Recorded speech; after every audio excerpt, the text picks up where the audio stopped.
Bueno, seguimos analizando conceptos de la teoría de situaciones didácticas. La teoría de situaciones didácticas hace una diferenciación importante entre conocimiento y saber. Recuerden que dijimos que un aspecto central de la teoría era la concepción de que los chicos producen conocimiento.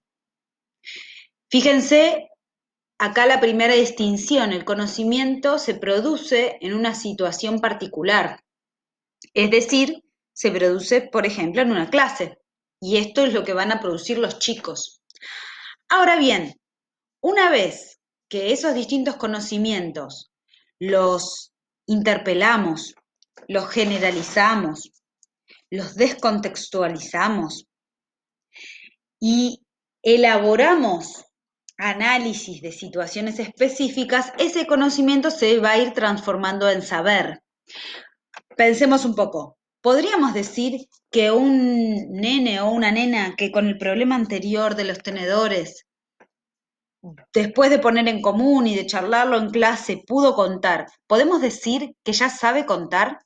¿Ya tiene ese saber? ¿Ya dispone de ese saber? No, pudo contar para en ese contexto en particular, es decir, sabe hacerlo en ese contexto. No significa que, por ejemplo, lo pueda descontextualizar y utilizar en otro contexto, en otro problema, que lo generalice, que pueda explicar cómo se hace para contar. Tercer concepto, medio. El medio incluye varias cuestiones. En primer lugar, la problemática inicial, es decir, el problema, ¿sí? El problema de los tenedores. Incluye eso. Después también el medio incluye el conjunto de relaciones que se van modificando a medida que el sujeto produce conocimientos en el transcurso de la situación.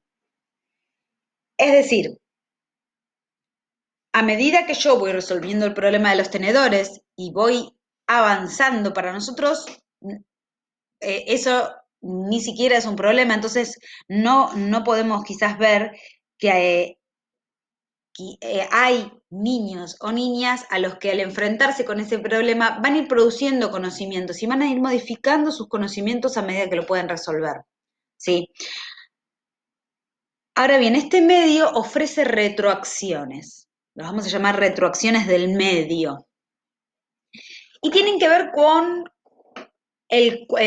cuando el sujeto interpreta los resultados de las acciones. Dice Bruso, para analizar si las decisiones que tomo se encaminan a su finalidad. Pensemos un poco. Problema de los tenedores. Yo quiero saber si es correcto, ¿sí? Una retroacción que me podría devolver el medio es que, por ejemplo, si yo hago la repartija o la asignación biunívoca de este tenedor para esta persona, este tenedor para la otra persona, etcétera, y me quedan, incluso podríamos pensar si un niño o niña esto lo escribe y le hace flechitas, me queda bien claro si mi acción se encamina con mi finalidad, que era poder responder si alcanzan o no alcanzan. ¿No es cierto? La decisión que tomé me muestra que esto alcanza para decir si resolví o no el problema, ¿no es cierto? Porque puedo ver que hay un tenedor al cual no le sale ninguna flecha.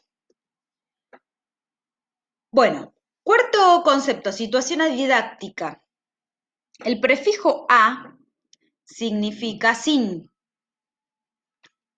Ay, perdón. El prefijo a significa sin. Eh, Ahora, ¿significa que no participa nadie, que no participa el docente?